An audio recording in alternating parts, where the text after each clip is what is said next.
Many thanks to Squarespace for sponsoring this week's video. Outdoing ourselves is something I believe that's naturally hardwired in many of us to strive to continue to level up certain aspects in our lives to improve and eventually become the best versions of ourselves. And everyone's list of things they're working on is a bit different, as we all have different things we're focused on, different priorities. But when it comes to photography, I think we can all agree that post-processing and photo editing is one of those things that's this kind of a never-ending quest for improvement. And I don't think you can or will ever get to a point to where you can say that you've maximized your potential and there's no other areas you can improve upon. And in this video, I want to share with you an incredible Lightroom editing technique that'll quickly enable you to out-edit your skill level and upscale your landscape photography know-how. And I often talk about this on this channel, this need to focus on local adjustments along with global adjustments and basically the differences between the two. But focusing on local adjustments, so adjusting a certain area of your scene differently than another area of your scene, I think that is what can really take your post-processing skill set to an entirely new level. And this is the image we're going to be working on right here. I absolutely love this image from Sedona. The sun is rising over here and it's just throwing a lot of this nice warm morning sunrise light all across these monuments in the background. It's just kissing the tops of them, lighting them up. And it shows a lot of the kind of three-dimensional quality. It adds a lot of structure and body to this overall photograph. And that's what I really love about this image. And that's what I want to bring out. That's what I want to emphasize. And this technique is going to absolutely enable you to do that. One, in a very simple manner. Two, in a highly targeted way. And also in a very easily repeatable process. So check this out. This is really cool. So I'm going to come over here. I'm going to go to the radial adjustment. This is step one. I'm going to draw a radius around this area right through here because this is the area that I want to affect first. So maybe something about there. Let me change the color of that mask overlay to green. That makes it a little bit easier for you to see at home. And then the very first thing I want to do is adjust the feather. So the feather's at 100 right now, and if I bring it down to 0, you can see that transition zone there really is no transition zone. I want it to be soft, but not as soft as 100. So I think I'm going to leave it somewhere right around maybe 25-ish. I think looks pretty good. Hit the shortcut key O to turn that off. And then, of course, I'm not going to leave the exposure near that high. I just want to make it easy to see as to exactly what area I'm affecting. So what I want to do is I'm going to come down here to range mask and I'm going to select luminance range mask. And this part right here, this is kind of step one in this technique. So I'm going to hold down the option key and I'm going to drag the left side of this range slider to the right. And if you remember, black conceals and white reveals. So anything that is in white is going to receive the edit and anything that's in black is not. So if I leave this all the way to the left, you'll notice that everything in that circle is white. That means everything's going to receive the edit. Now when I start to slide this over, you'll see how much more refined that area is. And it's only targeting the area of highlights in that area. Then I'm going to come down here to smoothness. If I move it all the way to the right, you can see that is less targeted. If I start to move it towards the left, that's going to be a little bit more targeted. And that area right now that is in white is pretty targeted for the areas of highlights. And I'm happy with that adjustment right there. So once I have the actual mask determined of where I want my adjustment applied, now I'm going to go in and actually make the adjustment. I'm going to come over here to exposure. I think I'm just going to bring this down to a full stop of light, maybe a little bit more so it's easier to see at home. And I'm going to warm this up just a touch because it's sunlight, so I want to make the light there a little bit warmer.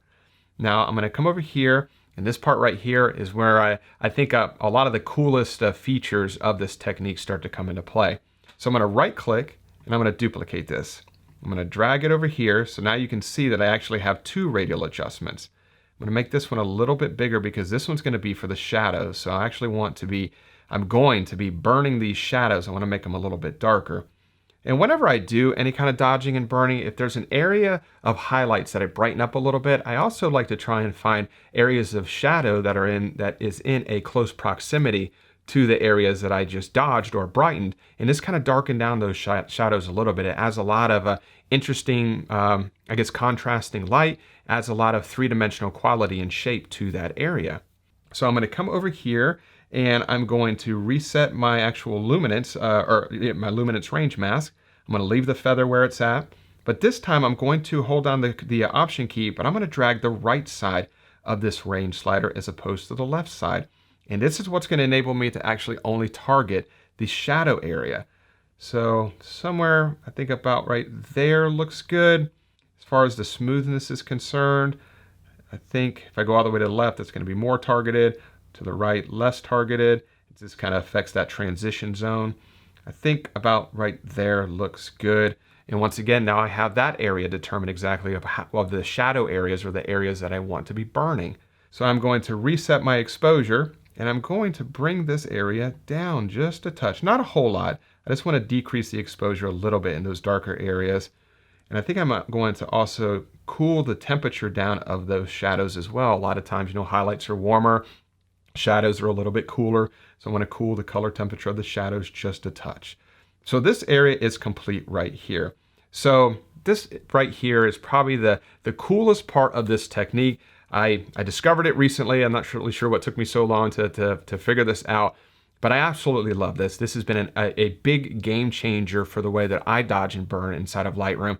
Like I mentioned earlier, it's highly repeatable, and this is that highly repeatable process right through here. So what we're gonna do, we'll stick with the burn layer. Actually, let's go to the dodge layer, the brighten layer.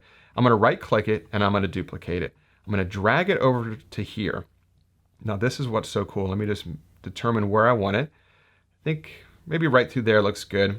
And if I hit the shortcut key O, it actually transferred it. It was a mirror copy of this radial adjustment. So all the same luminance range mask adjustment copied over.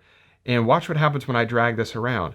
It's only targeting the highlights. Anywhere I drag this mask is only going to target the highlight areas. You can see this area is shadow right through here. You don't see any green, so nothing is being highlighted because there's no highlights in this area. But if I drag it up to this area, you can see that it's starting to target those highlights. And I think that is just so, so cool. You can really see it with the house right there. When I drag it up, you can see that it's targeting, it's picking up on all those lights on the house as highlights. So I'm going to bring it up to about right there. And if you want to make further adjustments to that range mask or anything really, you can, but it's just fantastic that it saved all those baseline adjustments. I'm going to hit the shortcut key O just to turn off the mask overlay. We'll just leave it right there. I'm going to come up here to the burn layer. We're going to duplicate it, drag it over here, twist it around, expand it out to something about like that. And once again, if I hit the shortcut key O, now this adjustment is only targeting the shadow areas. And as you can see, as I drag this through the image, you can see that it's only targeting shadow areas of this overall photograph. So I'm going to leave it about maybe right there looks good. And we're going to turn that off. I'm going to come up here. This is the highlight one. And if you're ever confused as to which adjustment is which, you can just always look over here. And since the exposure is increased, I know that that is the dodge layer. And I can go ahead and just duplicate that and drag it over to this area right here. It's adjustment. I'm going to do just a couple more and then kind of toggle off the overall edit because it's pretty amazing to see it once it's all done. I know when you kind of go through the motions a little bit and you're kind of adding them here and there, you can't really see exactly what you're doing. But then when you turn all of them off and all of them back on and you can see it in its entirety, it's pretty impressive. So I'm going to come over here and maybe dial that one down just a touch. I'm going to do a duplicate this burn layer here, drag that over, reduce the size of this one, maybe to about right there. Hit the shortcut key O, and you can see it's only targeting those shadow areas.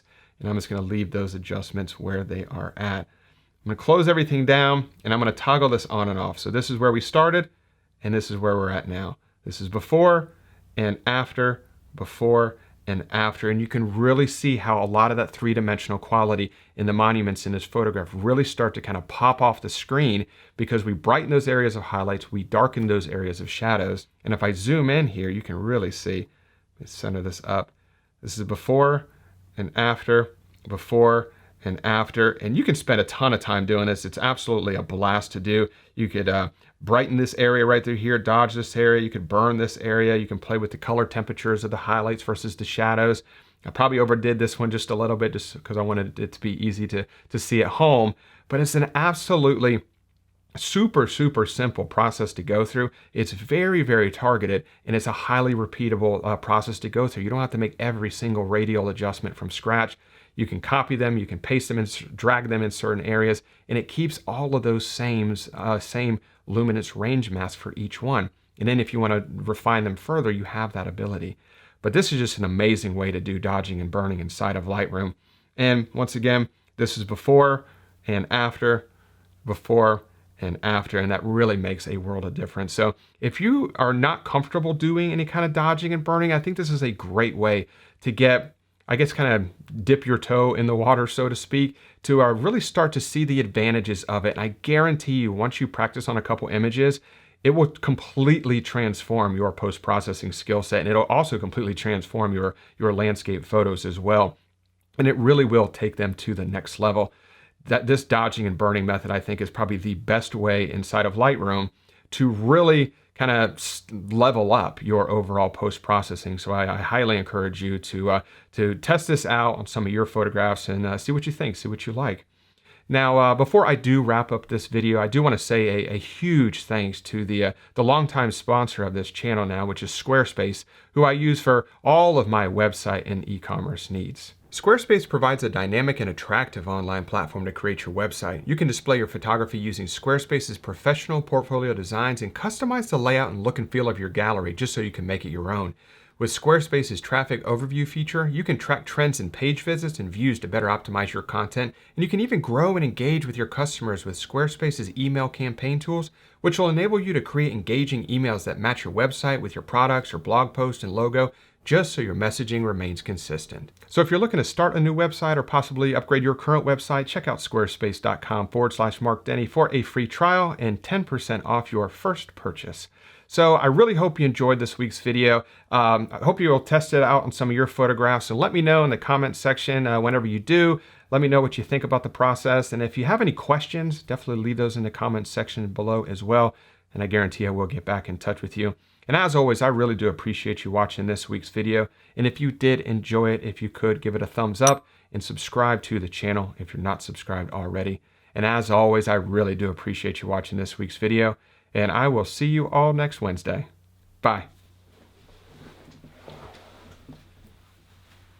You know what? Did anybody notice this in the background? You guys remember these things? Somebody sent me this. I remember this when I was a kid. You stick these things like on your hand or on your face. It makes an impression. I don't know. I love these things. See you guys next week.